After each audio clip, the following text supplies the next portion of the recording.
Hello students, मैं मनीष भार्गव। कक्षा 11वीं फिजिक्स के इस वीडियो में हम आज बात करेंगे गति के समीकरणों की व्युत्पत्ति लेके किस विधि से, कैलकुलस विधि से, इंटीग्रेशन विधि से। हमने पिछले वीडियो में गति के समीकरणों की व्युत्पत्ति की थी गणितीय विधि से और ग्राफीय विधि से। अब हम देखते हैं कैलकुलस मेथड से। सबसे पहला समीकरण v equal to u plus a T.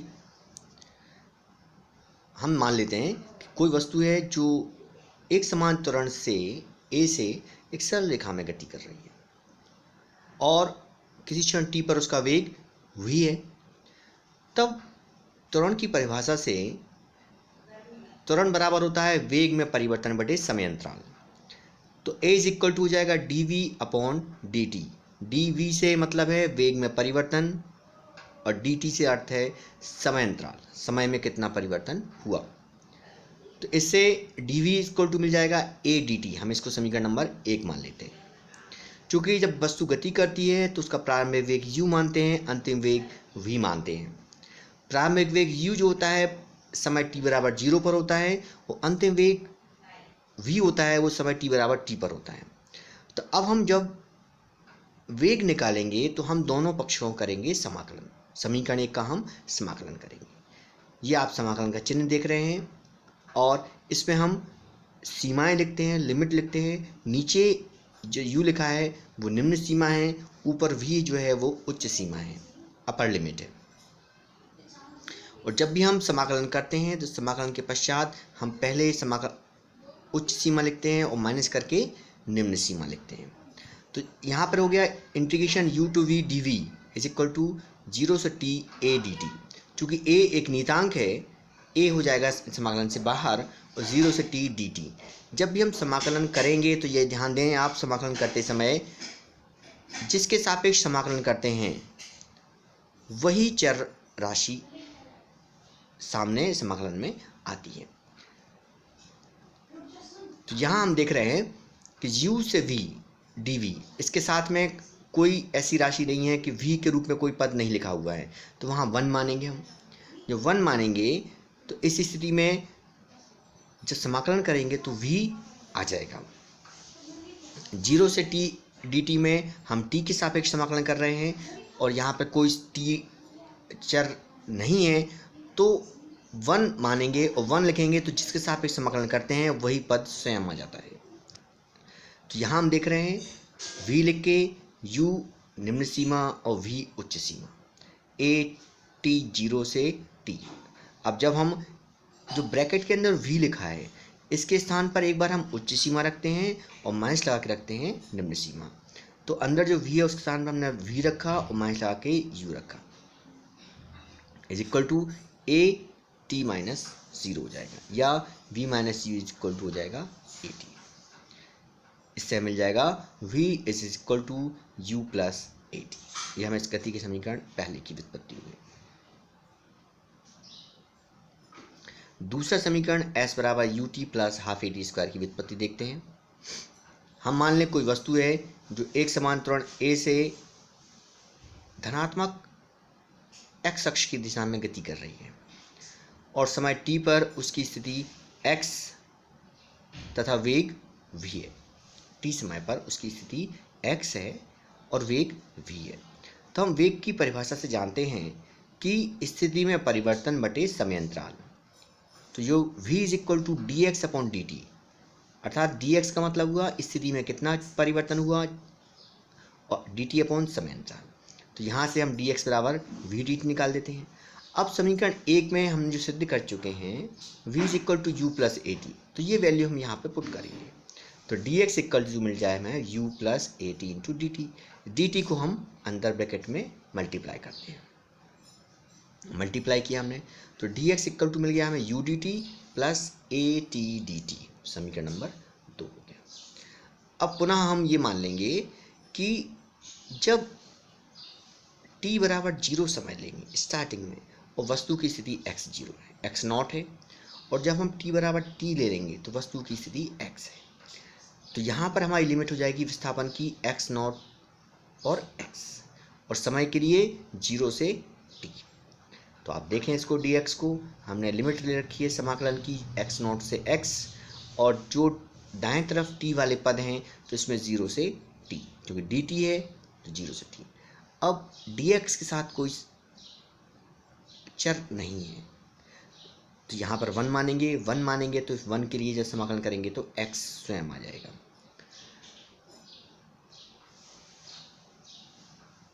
यहाँ पर हम देख रहे हैं,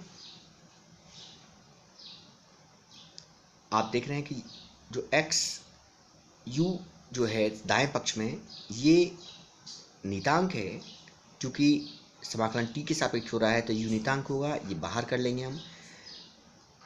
at dt में a नियतांक है, वो बाहर कर लेंगे हम।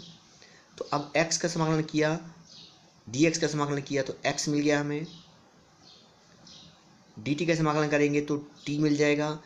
लेकिन जो तीसरा पद है t dt, इसका जब हम समाकलन करेंगे तो t है साथ में, 1 नहीं है, तो t का जब समाकलन करेंगे तो उसकी घात 1 बढ़ जाएगी। अभी घात 1 है, 1 बढ़ेगी तो 2 हो जाएगी, वही पूरी घात कहाँ जाएगी? नीचे। तो जब x माइनस एक्स नॉट बराबर u ब्रैकेट में t और t माइनस ऊपर लिमिट t नीचे 0, तो a के साथ टी स्क्वायर अपॉन 2 0 से t, तो x माइनस एक्स नॉट लगाएंगे तो you t plus half a t square, किंतु x माइनस एक्स नॉट बराबर s, ये वस्तु का विस्थापन है, तो वस्तु का विस्थापन s बराबर हो जाएगा you t plus half a t square. ये गति के दूसरे समीकरण की व्युत्पत्ति हो जाएगी। अब तीसरा समीकरण देखते हैं। फिर से हम वही मान के चलेंगे कि कोई वस्तु का एक समान त्वरण a से गतिशील है और t समय में उसका वेग v हो जाता है तथा इसकी स्थिति x है, तो त्वरण की परिभाषा से a बराबर dv अपॉन dt। अब इस dv अपॉन dt को हमने थोड़ा मॉडिफाइड किया है, dx से भाग दे दिया है और dx को गुणा कर दिया है, तो हमने इस प्रकार लिखा हुआ है इसको a is equal to dv upon dx into dx upon dt।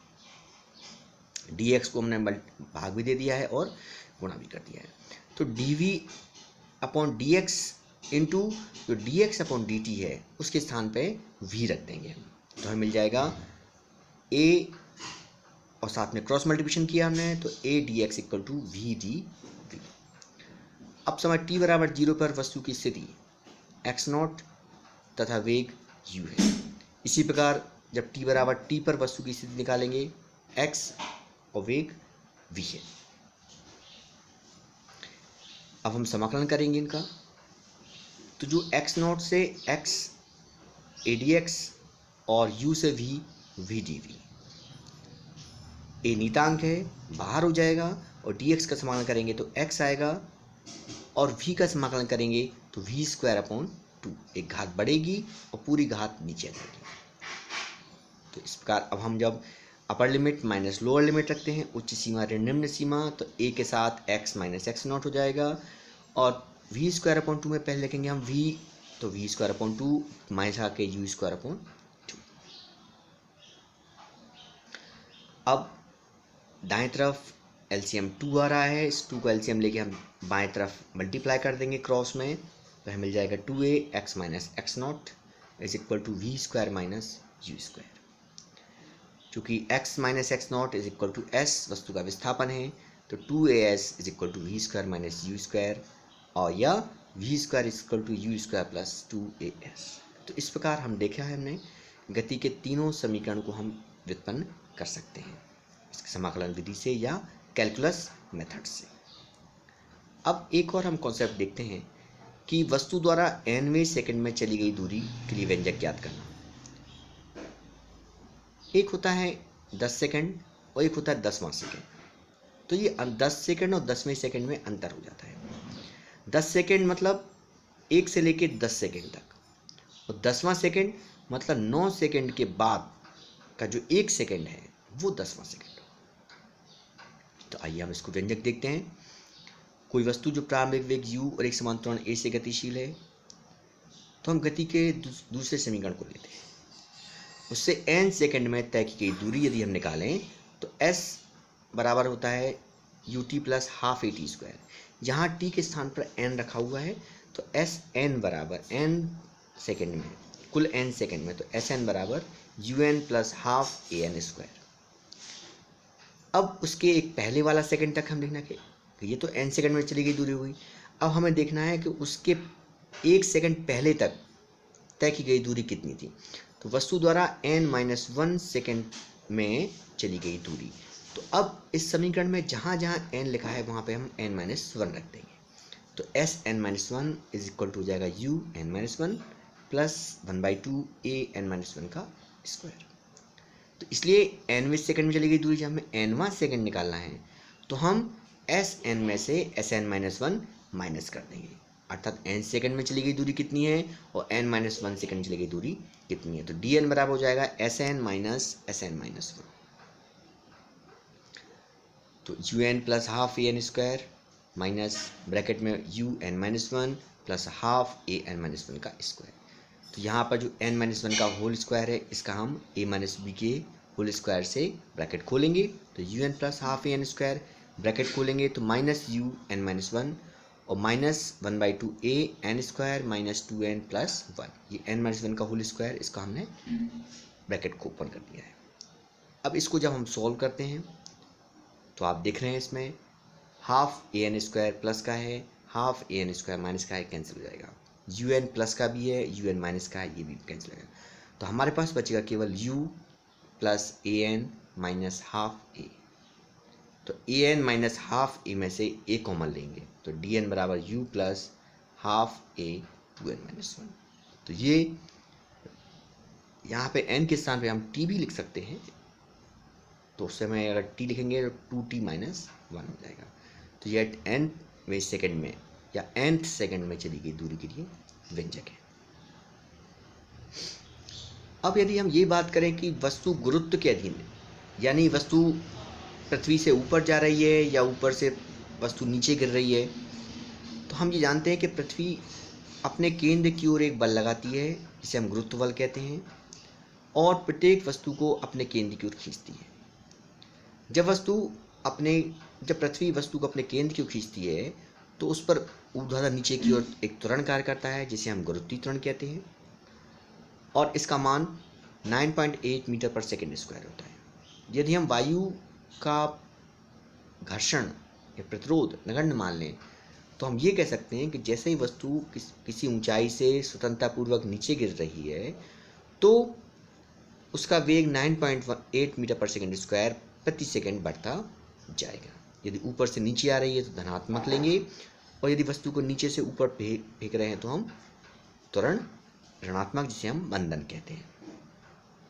तो आइए हम देखते हैं कि जब हम गुरुत्वीय त्वरण की बात करेंगे या गुरुत्वीय बल की बात करेंगे तो वहाँ पे हम एक के स्थान पर कहेंगे g, जो गति के हमारे समीकरण हैं उसमें यदि हम बात करें कि वस्तु को स्वतंत्रतापूर्वक ऊपर से गिराया जा रहा है तो वहाँ पर हम प्रारंभिक वेग हमेशा 0 लेते हैं, u बराबर 0 लेते हैं, और गुरुत्वीय त्वरण g लेते हैं त्वरण a के बराबर, और विस्थापन s के स्थान लिखते हैं h, जिसे हाइट के रूप में।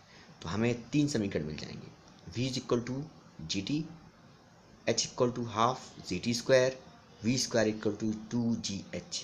तीनों में u बराबर 0 रख दिया गया है। अब हम कुछ सवाल देख लेते हैं कि कोई वस्तु है जो 6 मीटर पर सेकंड के वेग से चलना प्रारंभ करती है और एक समान त्वरण 1.2 मीटर पर सेकंड स्क्वायर हो, तो हमें ये ज्ञात करना है कि कितने समय पश्चात उसका वेग 18 मीटर पर सेकंड होगा और 4 सेकंड में चली गई दूरी कितनी होगी।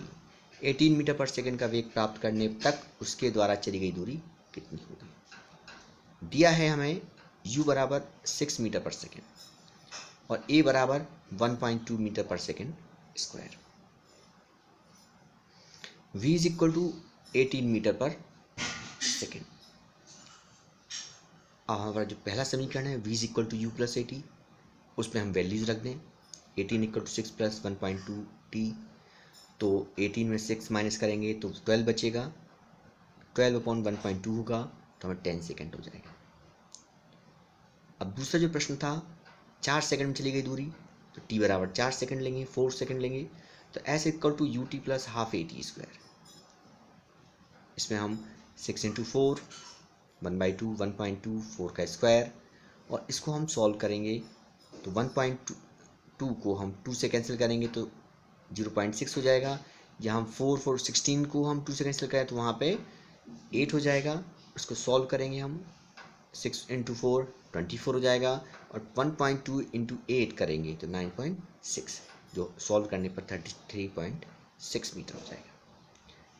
तीसरा इसमें सवाल था कि 18 मीटर पर सेकंड का वेग प्राप्त करने तक उसके द्वारा चली गई दूरी कितनी होगी। तो इसमें हम गति का तीसरा समीकरण उपयोग कर लेते हैं, v square equal to u square plus 2as। तो v की वैल्यू 18 है, u की वैल्यू 6 है, और 2a की वैल्यू 1.2 है, s ये वैल्यूज हम पुट करेंगे तो s is equal to 288/2.4 equal to 120 metre हो जाएगा। चलिए एक सवाल और देखते हैं हम इसमें कि एक पिंड 4 मीटर पर सेकंड के वेग से गतिशील है, उसका त्वरण 2 मीटर पर सेकंड स्क्वायर है, तो 5 सेकंड पश्चात उसका वेग तथा उसके द्वारा तय की गई दूरी की गणना कीजिए। सबसे पहले हम सवाल करने के लिए ये देखते हैं कि हमें दिया क्या क्या है। हमें दिया है सबसे पहले u बराबर 4 मीटर पर सेकेंड, ठीक है। त्वरण दिया है a is equal to 2 metre पर सेकेंड स्क्वायर, t दिया है 5 सेकेंड। हमें निकालना है वेग, तो v निकालना है और s निकालना है। सबसे पहले v is equal to u t, u plus a t का उपयोग करें हम, तो 4 प्लस 2 इंटू 5 सॉल्व करेंगे तो 14 मीटर पर सेकेंड हो जाएगा। अब दूरी निकालना है तो हम s बराबर u t plus half a t square का यूज़ कर लेंगे, तो s equal to 4 into 5 half 2 5 स्क्वायर, 2 से 2 कैंसिल हुआ, 5 का स्क्वायर 25 आ जाएगा, और 4 इंटू 5 20 हो जाएगा, तो ये हो जाएगा 45 मीटर। एक प्रश्न ये दिया गया है इसमें कि कोई वस्तु विराम से चलना प्रारंभ करती है और 3 सेकंड में 6 मीटर पर सेकंड का वेग प्राप्त कर लेती है, तो हमें त्वरण ज्ञात करना है। तो सबसे पहले हमें u बराबर 0 दिया है, तो विराम अवस्था है तो 0 हो जाएगा, t बराबर 3 सेकेंड हो जाएगा, और v is equal to 6 metre पर सेकेंड। जब v is equal to u plus a t की बात करेंगे तो हम वैल्यू रखेंगे, तो 6 is equal to 0 plus a into 3, a से निकालेंगे तो 2 मीटर पर सेकेंड स्क्वायर हमें आंसर मिल जाएगा। एक कार समान वेग 36 किलोमीटर पर आवर से चल रही है, ब्रेक लगाने पर 10 मीटर चलकर रुक जाती है, तो हम त्वरण की गणना करनी है तथा बताना है कि कार रुकने में कितना समय लेती है। तो उससे पहले हमें u इक्वल टू दिया है 36 किलोमीटर पर आवर, तो इसको हम चेंज करेंगे मीटर पर सेकेंड में, तो 36 into 1000/60 into 60 second. s 10 metre दिया है और v 0, जो भी वस्तु जो कार चल रही है वो रुक जाती है, तो अंतिम वेग उसका हो गया 0।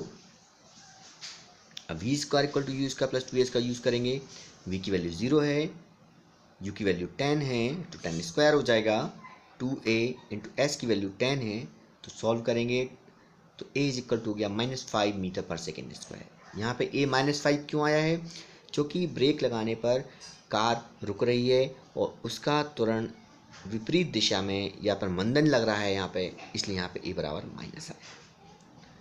जब v equal to u plus a t का उपयोग करेंगे तो 0 equal to 10 to -5 into t, तो 5 इक्वल टू 10 हो जाएगा, और इससे t बराबर हमारे पास 2 ज्ञात हो जाएगा। हमें t बराबर 2 ज्ञात हो जाएगा, मतलब 2 सेकेंड पश्चात वो रुक जाएगी। एक सवाल और हम देखें यहाँ पे कि एक पिंड विराम से चलना प्रारंभ करता है और वह एक समान त्वरण से चलकर 8वें सेकेंड में 45 मीटर दूरी तय करता है। हमें पिंड का त्वरण ज्ञात करना है। जब विराम से चलना प्रारंभ करेगी वस्तु तो u बराबर 0 होगा, t बराबर 8 सेकेंड, यहाँ 8वें सेकेंड में, और s बराबर 45। यहाँ पे ध्यान दें, यहाँ पे 8वां सेकेंड दिया है, तो जो nवें सेकेंड वाला सूत्र हमने पढ़ा था उसका उपयोग करेंगे। तो s बराबर u plus half a 2n की यहाँ पे t ले रखा है, तो 2t माइनस 1 रखेंगे, तो 45 is equal to 0 plus half a 2 into 8 minus 1, या 15/2a इज इक्वल टू 45, तो a इज इक्वल टू हो जाएगा 6 मीटर पर सेकेंड स्क्वायर। तो इस प्रकार हमने आज कैलकुलस विधि से गति के समगुण स्थापना की और इसके साथ साथ कुछ महत्वपूर्ण सवालों पर चर्चा की। आशा है आपको ये वीडियो अवश्य पसंद आएगा, अवश्य आप इससे लाभान्वित हो गए। अगले वीडियो में हम फिर मिलेंगे।